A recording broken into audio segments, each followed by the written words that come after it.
The music what we use within our thriller film promotes scariness but yet hidden sadness within it.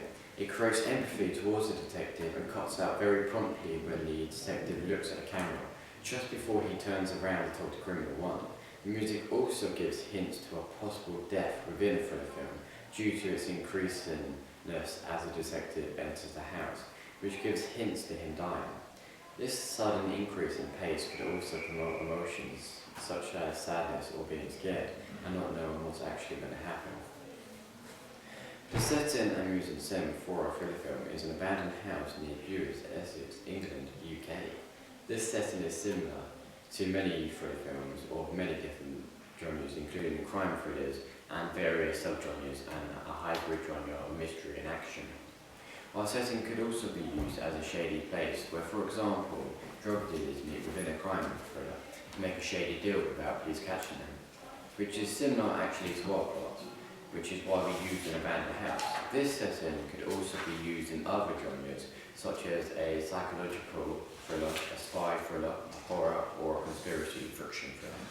However, it's different to other thrillers, as you wouldn't, for example, have an abandoned house, what we use within like a romantic thriller, typically as it wouldn't suit the plot unless they were meeting each other as secret lovers within an abandoned house to stay clear of picking eyes. We chose this location because we thought as a group and as a production team that it would suit our theme very well indeed. This is because you wouldn't expect / think that two drug dealers who were experimenting with drugs out in the public, they would get caught very easily, of course. You would probably expect as the audience that they would do it either within their own home or somewhere where everyday people don't go or see. For example, an abandoned house or underground, which is also why we picked an abandoned house for our thriller film. We also probably wouldn't be disturbed by the public at our chosen location and could use props such as a big knife while making a crime thriller look more realistic with costumes and mise-en-scène. We use a range of camera shots to promote either emotion within our target audience or to show who had the power at the current moment of time. E.g., we had a tracking shot while taking a long shot in order to emphasize following the detective to present him as knowing what he was doing, while showing that he had the power through low angle shots as well as worm-eye views in order to show importance and power throughout our 2-minute short thriller film. An example where we tried to show emotion was when a detective found a camera on the floor, which was covered in dirt and leaves. We used a zoom-in close-up while using that point of view shot on the detective's face in order to show a shocked emotion on his face from looking at pictures on the camera, as well as him seeing a reflection of criminal one's face, which caused him to quickly stand up and turn around to face him before going into the next scene. We used long shots to show the whole scene in different parts of our thriller film. We used over-shoulder shots in order to show the audience who was speaking at the present moment in time to follow the conversation more easily as the flow of time went on. Lastly, we used matching action shots in order to try and promote emotion within our target audience and to really try and draw them into our thriller film. The characters what we used were a detective played by me, as well as two criminals or drug experimenters who were played by the other two members of my group or production studio, Josh and Kinge. The detective was mostly inspired by a detective Inspector Calls and Special Agent Toronto from the American TV series NCIS, whereas the two criminals were inspired by different but yet the same characters as well.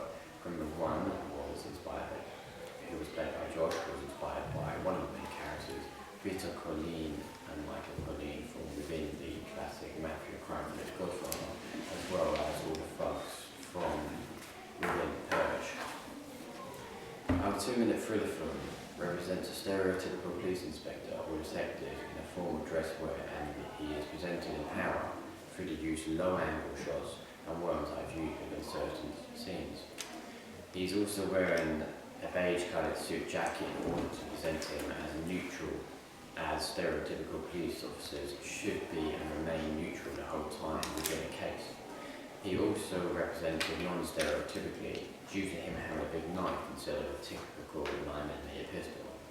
type of weaponry we equip the inspector or detective with, you wouldn't expect from a law enforcer. You would more expect a stereotypical villain or thug. The two criminals were both stereotypical criminals. However, from the two different stereotypical backgrounds, such as criminal one, played by Kinge, was a stereotypical thug or bodyguard for a high-profile villain or criminal, as he was formally dressed but not as formal as the inspector or detective.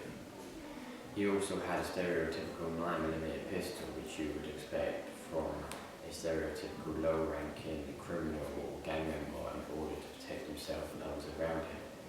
Whereas criminal 2, played by Josh, was a stereotypical mafia member, as he was wearing, again, formal dress but not as formal as inspector and detective.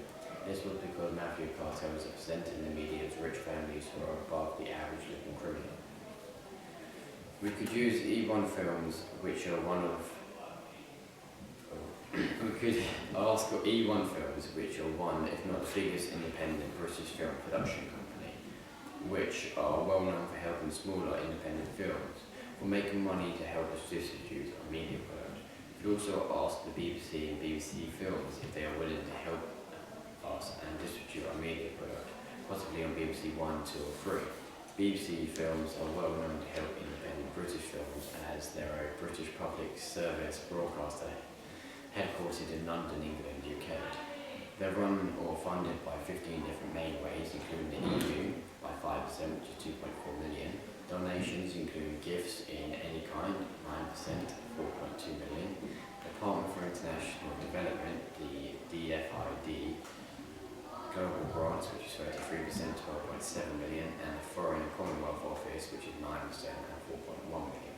The British Film Institute, or BFI, is funded by the lottery and uses the money that it gets to help fund other British independent films by using profit from other films that they receive to again help to fund other independent films.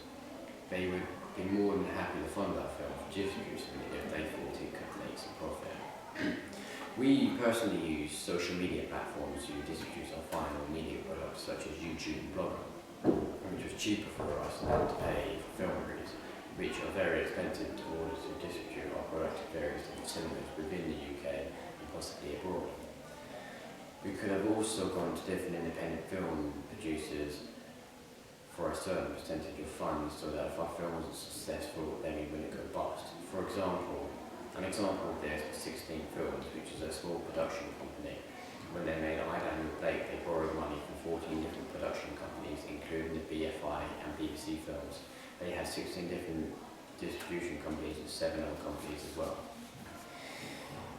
Our audience will probably be 15 or a 16 plus according to BBFC standards, as it involves violence and a possible use of drugs due to it being a drug cartel that this police inspector or detective is after.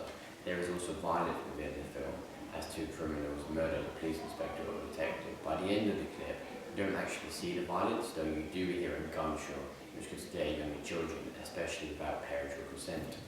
This use of violence would definitely be a higher rating than the PG and possibly above 12 due to our audience research, which had a positive trend of anything including drugs, over at least an average of 15 plus.